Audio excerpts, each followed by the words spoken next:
राधे राधे दोस्तों, कैसे हैं आप सभी। मैं आशा करती हूँ आप सभी बहुत अच्छे होंगे, खुश होंगे और स्वस्थ होंगे। आप सभी का खुशबू इंदौरी चैनल में बहुत बहुत स्वागत है।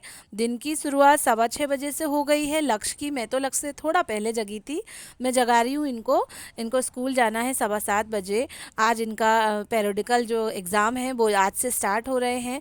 मैं तैयार कर रही हूँ उनका टिफ़िन, जिसमें पूड़ी और भिंडी की सब्ज़ी बनाई है। इनके स्कूल में सिर्फ आप रोटी सब्जी, पराठा सब्जी और पूड़ी सब्जी ही दे सकते हैं। अदरवाइज अदर चीज़ें कुछ भी नहीं दे सकते हैं आप। और क्या है कि सैटरडे को आप कुछ भी दे सकते हैं। तो वही मैं सब तैयार कर रही हूँ, इनको भी खिलाती पिलाती जा रही हूँ और इनसे पूछती भी जा रही हूँ। हालांकि एक दिन पहले मैंने पूरी तैयारी करवा दी थी, आपने वीडियो में देखा होगा। पर फिर भी मुझे ऐसा लग रहा है कहीं कुछ रह ना जाए। मैं अपना पूरा 100% दे रही हूँ, तो मैं पूछती जा रही हूँ, उनका बैग पैक करती जा रही हूँ। मेरे ज़माने में तो कभी ऐसा कुछ नहीं हुआ।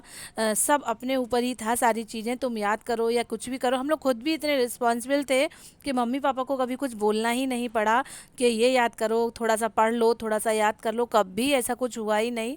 मैं लक्ष्य से पूछ रही हूँ और लक्ष्य को स्कूल छोड़ के भी आ गई हूँ। मेरे हस्बैंड भी आ गए हैं। वो जो है जिम जाते हैं, वहाँ से लौट के आए हैं। तो बोलते हैं कि पता नहीं क्यों आज मेरा आलू प्याज के पकौड़े खाने का मन हो रहा है। तो मैंने कहा ठीक है, मैं बना देती हूँ। तो मैंने जो है इतनी कंजूसी में थोड़ा सा तेल डाला और एक ही आलू काटा था, एक ही प्याज काटी थी कि इनके भर का हो जाए। तो मैंने कंजूसी में जो है तेल भी उतना ही डाला कि इतने में ही हो जाए। हालांकि सीख गए थे इनके पकौड़े जो इन्हें पसंद है। तो वही मैं सेक रही हूँ। उसके बाद फिर भिंडी की सब्जी रोटी इनको टिफ़िन में रखी जाएगी। आप सोच रहे होंगे कि जिम जाते हैं और ऐसा तला और आलू, तो अभी उन्होंने आलू और चावल ज़्यादा खाने का बोला है। पहले वो वेट गेन कराएंगे, उसके बाद फिर लूज़ कराएंगे या जैसा भी रहता होगा उनका। ये जो है 10:30 का समय है और मैं पराठा सेक रही हूँ। पहले पूड़ी सेकी, सब्जी भिंडी की बनाई, उसके बाद पकौड़े बनाए, अब ये पराठा सेक रही हूँ भिंडी की सब्जी।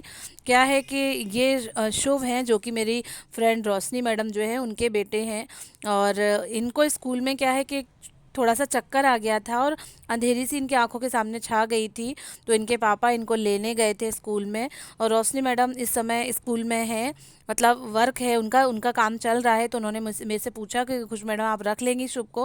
मैंने कहा हाँ हाँ ठीक है, कोई दिक्कत नहीं है, बच्चे को भेज दो। तो मैंने अपने कपड़े देकर एक टी शर्ट और एक शॉर्ट्स देके इनको पहना दिया है और खाना खिला दिया है। हो सकता है गर्मी की वजह से आ गए होंगे चक्कर वगैरह।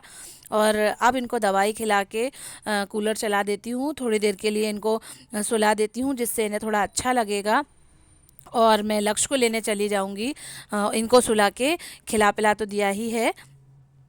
वैसे लक्ष्य की छुट्टी जो है 1:45 बजे होती है, लेकिन अब 1 बजे होने लगी है। गर्मी की वजह से या जो भी रहा हो, लक्ष्य भी आ गए हैं। लक्ष्य को इतना अच्छा लगा, एक सरप्राइज़ सा मिला।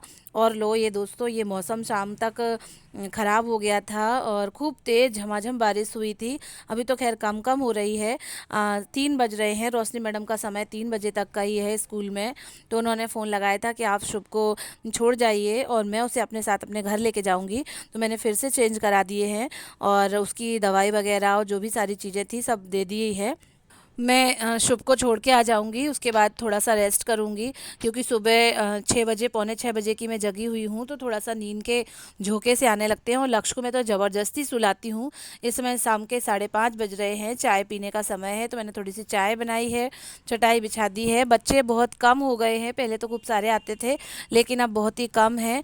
तो बस थोड़ी से ही बच्चे हैं, तो उनको पढ़ाती हूँ। लक्ष्य सो के जो है सो रहे हैं, तो मैंने उठा रही हूँ कि तुम भी कुछ खा पी लो। लक्ष्य का क्या है कि सुलाए सुलाए सोएंगे नहीं और जगाए जगाए जगेंगे नहीं।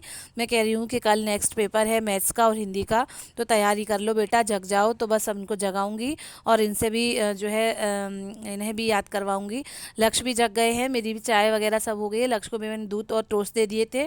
4-5 बच्चे हैं, 4 बच्चे हैं, तो बस उन्हीं को पढ़ा रही हूँ। इसी के साथ लक्ष्य को मैंने हिंदी की पोयम, क्वेश्चन आंसर, शब्दार्थ, वचन और विलोम शब्द, पर्यायवाची सारे कुछ दे दिए थे। एक चैप्टर चैप्टर में इनकी जितनी भी चीज़ें हैं वो सारा कुछ इनको लिख कर एक पेपर जैसा बना के दे दिया था, और मैथ्स के कुछ सम्स दे दिए थे, तो ये सब कर रहे हैं। नेक्स्ट डे उनका पेपर है तो वो अपना करेंगे। बाकी बच्चों को मैं पढ़ाती जा रही हूँ। इसी बीच मेरी फ्रेंड विनीता भाभी का फ़ोन आ गया था कि 7 साढ़े 7 बजे के समथिंग तुम आ जाओगे क्या घर पे? तो मैंने कहा क्यों, क्या बात है? तो फिर पता चला कि जो है आज उन्होंने जो है नाश्ता बनाने का किया है, डिसीजन लिया है, तो बोलती मेरे साथ हेल्प करा लेना। मैंने कहा ठीक है। और बोले कि आज का खाना यहीं पर, आज स्पेशल आमरस और पूड़ी बना रही हूँ मैं, तो तुम तीनों लोग यहीं पर ही खा लेना। तो मैंने कहा अच्छा ठीक है। तो मैं उनकी वहाँ पे हेल्प भी करूँगी, और खाना बनाने में और नाश्ता बनाने में सारा कुछ, तो मैं पूजा पाठ करके बच्चों को कोचिंग पढ़ा के फिर मैं वहाँ चली जाऊँगी, तो उनके साथ हेल्प कराऊँगी खाना बनाने में भी और नाश्ता बनाने में भी। इसी के साथ दोस्तों मुझे एक बात और कहनी है कि आज हनुमान जन्मोत्सव है, तो आप सभी को हनुमान जन्मोत्सव की बहुत बहुत शुभकामनाएं। आपके जीवन में खूब खूब खुशियां आ जाएं, और हमारे बाबा बजरंग बली आपके जीवन में सब सब सब चीज़ें शुभ शुभ करें और अच्छी अच्छी करते जाएं। और एक हमारी बहुत ही प्यारी सी व्यूवर्स हैं, कीर्ति चौहान जी, तो उनको भी बहुत बहुत शुभकामनाएं।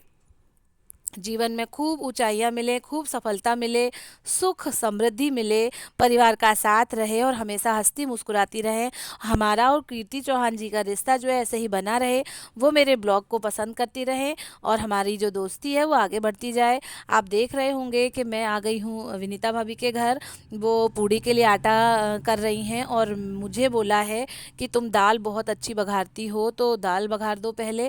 पहले जो है हम लोग खाना खाते हैं, उसके बाद फिर आगे का काम करेंगे। मैंने आते से ही उनके सारे नमक पारे और शक्कर पारे काट के रख दिए थे। उसके बाद का ये खाने की तैयारी चल रही है, जिसमें मैंने प्याज की लहसुन की दाल बघार दी है, और एक तरफ बिना लहसुन प्याज की दाल बनाई है। और ये भगवान की खाना जो है भोजन जो है भगवान को लगाया जा रहा है। भाभी के यहाँ एक छोटे छोटे से चांदी के बर्तन है, उसमें वो रोज़ भोग लगाती हैं भगवान को, जिसमें आमरस, सिंपल वाली दाल और पूड़ियाँ, सारी चीज़ें भगवान को भोग लगाया जा रहा है। और अब वो जो है सभी की थालियाँ लगा रही हैं। मैंने कहा मैं पूड़ी सेकती हूँ, आप थालियाँ लगाइए, किसको कितना क्या रखना है अपने परिवार का वो जानती हैं, कितनी क्या चीज़ें रखनी है। तो मैंने कहा मैं पूड़ियाँ फटाफट सेकती जाती हूँ, आप थाली लगाते जाओ। तो उन्होंने जो है मेरे हस्बैंड को भी एक थाली लगा के भेज दी थी, तो वो घर पे आराम से खा लेंगे। और यहाँ पर लक्ष्य भी आमरस और पूड़ी का मज़ा ले रहे हैं, मैं अपना काम कर रही हूँ। अब ये जो शक्कर पारे हैं उन्हें सेका जा रहा है, लगभग पूरे सेक ही चुके हैं। उसके बाद फिर इसी कढ़ाई में नमक पारे भी सेके जाएंगे। उसके बाद शक्कर पारे पागे जाएंगे, जिसमें एक कढ़ाई में चीनी डाल के उसमें थोड़ा सा पानी डाल के अच्छी चाशनी तैयार करी जाएगी। ये मैं जो है सारा कुछ निपटा रही हूँ, हम दोनों ही मिलके कर रहे हैं। खाना पीना भी था, और उनके घर में एक दो मेहमान भी थे, उनका भी खाना पीना था, सारा कुछ था, तो सब कुछ मिलके कर लिया। मेरे हस्बैंड को भी थाली भेज दी थी, उनने भी आराम से खा लिया था। ये जो है पाग हो रहा है, बढ़िया बन के तैयार हो रही है। इस तरीके से नाश्ता तैयार करा। ये ऐसे नाश्ता बन जाता है तो हफ्ते 10 दिन की फुर्सत हो जाती है। रोज़ रोज़ बाहर का मंगवाना और रोज़ रोज़ करना खाना वो भी सही नहीं रहता है। थोड़ा थोड़ा सा दे दो बच्चों को, दूध दे दो या चाय दे दो, तो बच्चों का हो जाता है। तो नमक पारे तैयार हो गए हैं, शक्कर पारे, और मैंने ये चूड़ा भी बना के रख दिया है। और अब ब्लॉग को भी यही एंड कर रही हूँ। Please like share and subscribe. Bye bye.